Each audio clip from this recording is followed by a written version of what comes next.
Harihara Veeramallu trailer చూశానన్నా, నాకైతే మాత్రం చాలా మంచి అనిపించింది, మంచి ప్రామిసింగ్ ట్రైలర్ అనిపించింది. అర్జున్ దాస్ గారి వాయిస్ ఓవర్ కూడా నాకు చాలా బాగా నచ్చింది. కొంచెం ప్రామిసింగ్గా ఉండే ట్రైలర్, కానీ అలానే ఎక్స్పెక్టేషన్స్ ఏవి పెట్టుకోవాలనుకోవట్లేదు. విఎఫ్ఎక్స్ షాట్స్ కూడా ఓకే, పర్వాలేదు, చూడొచ్చు అనిపించింది.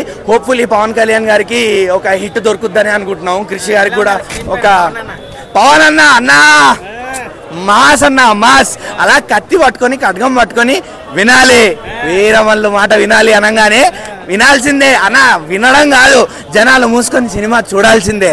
అలా ఉంది ట్రైలర్ అయితే. థియేటర్లో రెస్పాన్స్ అయితే మాత్రం అదిరిపోయిందన్న, చాలా బాగుండింది. అసలు మామూలుగా లేదు, జనాలు పూనగాలతో ఊగిపోతున్నారు.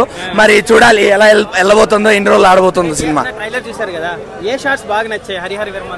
ట్రైలర్ షార్ట్స్ లో నాకు బాగా నచ్చింది అయితే మాత్రం చార్మినార్ దగ్గర పవన్ కళ్యాణ్ గారి కట్అవుట్ ఒకటి, దాని తర్వాత క్లోజ్అప్ లో పవన్ కళ్యాణ్ గారి కళ్ళు, ఆ తర్వాత క్లోజింగ్ షాట్ నక్కతో, ఆ తర్వాత పులి షాట్ ఒకటి బాగుండింది అన్న, ప్రామిసింగ్ గా ఉండింది. అదే విఎఫ్ఎక్స్ మరి 500 కోట్లు 1000 కోట్లు క్వాలిటీ లేదు, కానీ పర్లేదు, చూడొచ్చు.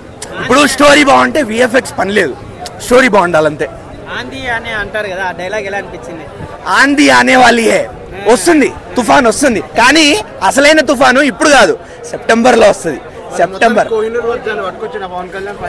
అది మరి చూడాలన్నా, కోహినూరు వచనమా లేకపోతే ఉత్తరాయ చూడాల్సిందే. మరి చావా కన్నా బాగుంటుందని అనుకుంటున్నా నేనైతే, నాకైతే అలానే అనిపిస్తుంది అన్న. ఇది మన కథ అన్న, మన హిస్టరీ, మన ఫ్రీడమ్ ఫైటర్ కథ ఇది. సో మనం కూడా ఎంకరేజ్ చేస్తే బాగుంటుందని అనుకుంటున్నాం. ఇప్పుడు చావా ఒక్కలే, శివాజీ గారు ఒక్కలే కాదు కదా ఫ్రీడమ్ ఫైటర్, మన వీరమల్లు, మన సైరా, ఇలాంటి తెలియని వాళ్ళు చాలా మంది ఉన్నారు. సో ఇలాంటి తెలియని వాళ్ళ గురించి వీళ్ళు మనకి తెలియాలి అని చెప్పి ప్రయత్నంతో తీస్తున్న సినిమా కాబట్టి మనం ఎంకరేజ్ చేస్తే తెలుగు ఆడియన్స్గా వాళ్ళు కూడా ఇలాంటి మంచి మంచి సినిమాలు మన ముందుకి తీసుకురావడానికి వాళ్ళు కూడా ధైర్యం చేయగలుగుతారు.